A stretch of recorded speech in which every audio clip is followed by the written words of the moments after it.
بسم اللہ الرحمن الرحیم نحمدہ و نصلی علی رسولہ الکریم اما بعد فاعوذ باللہ من الشیطان الرجیم بسم اللہ الرحمن الرحیم۔ بچوں کے لیے تعلیم قرآن اور والدین کی ذمہ داری۔ آپ لوگوں کو پتہ ہے کہ قرآن سے بڑھ کے کوئی چیز نہیں ہے دنیا کے اندر، اور جو سب سے پہلے جو چیز اللہ تعالیٰ نے ریویل کی وہ قرآن ہی تھا، باقی ساری چیزیں بعد میں تھیں۔ تو یہی آج کا کانٹینٹ ہے، اور اسی کے اوپر میں آج آپ لوگوں سے حدیث میں آپ صلی اللہ علیہ وسلم نے کیا فرمایا اس کے بارے میں،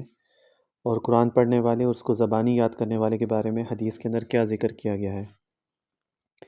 جو شخص حدیث میں ہے، سنن ابی داؤد کی حدیث ہے یہ،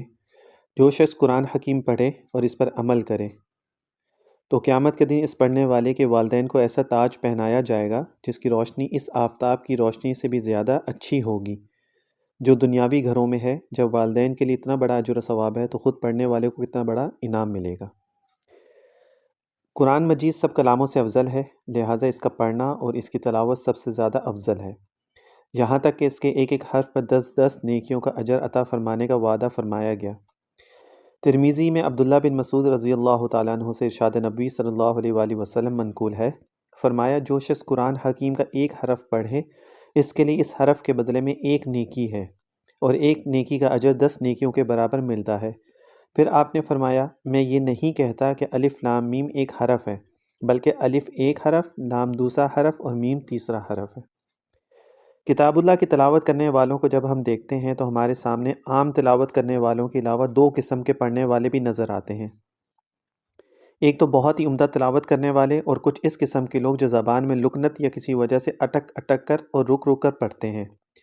اور بڑی محنت و مشقت سے الفاظ کی تلاوت کر پاتے ہیں۔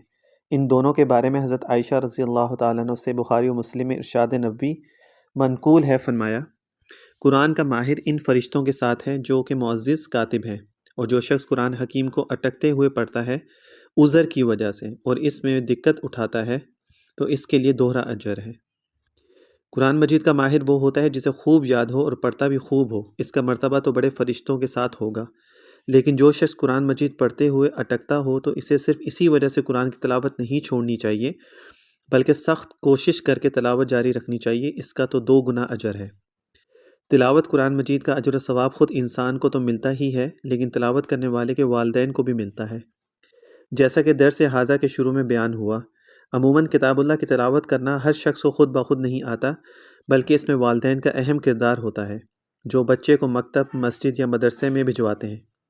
جہاں 2 کتاب اللہ کی تلاوت کرتا ہے یا نجی طور پر تلاوت سیکھنے کے لیے استاد اور معلم کا انتظام کرتے ہیں۔ والدین کی اس عظیم توجہ کا عظیم صلہ جمع الفوائد کی اس روایت میں مذکور ہے، جو حضرت انس سے منقول ہے، فرمایا رسول نے جو شخص اپنے بچے کو ناظرہ قرآن مجید سکھا دے اس کے اگلے اور پچھلے گناہ معاف ہو جاتے ہیں،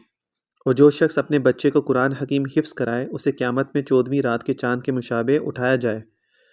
اور اس کے بیٹے سے کہا جائے گا کہ پڑھنا شروع کر۔ جب بیٹا ایک آیت پڑھے گا تو باپ کا ایک درجہ بلند کر دیا جائے گا، اسی طرح قرآن حکیم مکمل ہو جائے گا۔ یہ فضیلت ان والدین کے لیے تھی جو بچے کو تلاوت قرآن شریف کی تعلیم دیتے ہیں، لیکن اگر کسی کو تلاوت قرآن مجید نہ آتی ہو تو اس میں بھی عموماً والدین کا دخل ہوتا ہے۔ ایسے والدین کو رسول کا یہ ارشاد گرامی ضرور مد نظر رکھنا چاہیے، آگاہ رہو ہر شخص سے اس کے ماتحتوں اور اس کی نگرانی میں دیے ہوئے لوگوں کے بارے میں پوچھا جائے گا، اور تم میں سے ہر ایک نگران ہے۔ بچوں کی تربیت والدین کا فریضہ ہے، اگر آج ان کی دینی تربیت کا نظر انداز کر دیا گیا تو خدا کے ہاں جواب دہ ہوں گے۔ قرآن حکیم کی اتنی مقدار یاد کرنا فرض ہے جس سے نماز میں قرات کا رکن ادا ہو سکے، لہٰذا بچوں کو کم از کم چھوٹی چھوٹی صورتیں تو ضرور یاد کر لینی چاہیے، اس لیے کہ رسول نے فرمایا یعنی جس شخص کے دل میں قرآن حکیم کا کوئی حصہ بھی یاد نہ ہو تو وہ ویران گھر کی طرح ہے۔ کتاب اللہ کی تلاوت کا اثر خود انسان کی ذات میں بھی کس قدر ہوتا ہے، اس کا اندازہ عبداللہ بن عمر کی اس روایت سے ہوتا ہے جس میں یہ ارشاد نبوی منقول ہے،